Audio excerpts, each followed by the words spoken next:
Welcome back, everybody. Time for V's and O's here on the Villanova Basketball Report.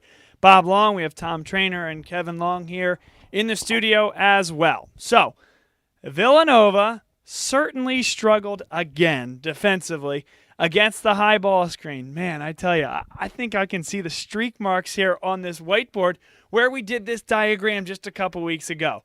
But we'll do it again. Up top, Villanova guards. Let's call him Jalen Brunson here. He is guarding Marcus Foster of the Creighton Blue Jays. Go with me. They'll be the red team this evening. Omari Spellman down here. Omari guarding Jacob Epperson, the big. Epperson comes up, sets a ball screen for... Actually, you know what? We're going to go. He's going to go this way, actually, and set a ball screen right there for Marcus Foster. So Omari, making his way up here, stops right here. And at this point, I'm starting to think this is exactly what Jay Wright and the coaching staff is asking him to do. Doesn't make me any happier about it, but I think that's what's happening. Because Marcus Foster then comes off this screen. Jalen Brunson is blocked off right here. He can go no further because of the screen set by the big man Epperson. And then Marcus Foster can either pull up from right here because Spellman is back here, or he can drive around the big man. And Omari Spellman has shown that he can recover and make some blocks pretty well. I think a reason for that is because he plays it safe, and he's so far back from where he needs to be in the face of a shooter, if, in fact, Villanova wants to switch. But a lot of times what we saw in the year when they were relatively successful against the high ball screen is that after an initial hedge, Omari Spellman would have to come back here and guard Epperson as he rolled back, and Jalen would then fight through this screen and get over here. That didn't happen, and the reason why is because Epperson showed his athleticism. He would immediately slip to the hole. Jalen Brunson has no chance to guard him. Marcus Foster, as soon as he came around this screen, would lob the ball to the hoop, and Epperson would be able to finish either catching the ball and then laying it up / dunking it, or all in one motion in an alley-oop. How does this impact timing? Well, Villanova essentially is trying to hedge and recover, but you can't recover in that short a period of time. So to the extent that a team has the ability to make life difficult on Villanova and can immediately move the big to the hole and create that opportunity, Villanova is going to get beaten every single time. So they continue to struggle guarding the high ball screen. They stayed pretty much in man the entire evening.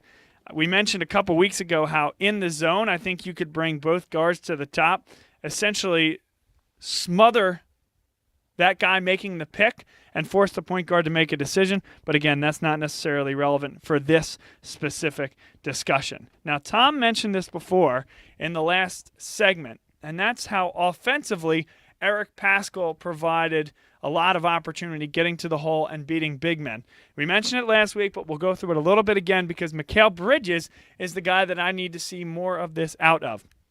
If Eric Paschall is out here on the wing, he does such a good job if he's guarded by a guy out here of driving into the middle of the lane.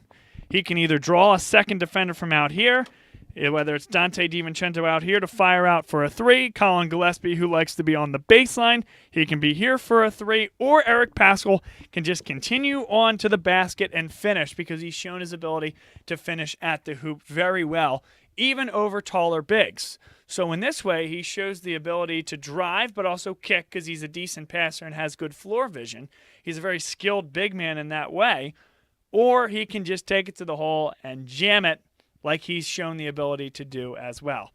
Now, Mikal Bridges, as Villanova has run this weave-style offense recently, if Jalen Brunson is up here and Mikal Bridges is over here, we've seen Jalen run this way and then maybe start to drive and flip back to Mikal, who starts coming this way. Maybe he's thrown a pass from Eric Paschall. Essentially, he's catching from beyond the three-point line and firing away. We're not seeing the Mikal Bridges that we saw against Gonzaga, which is what I really want to see. Take all this out of the equation.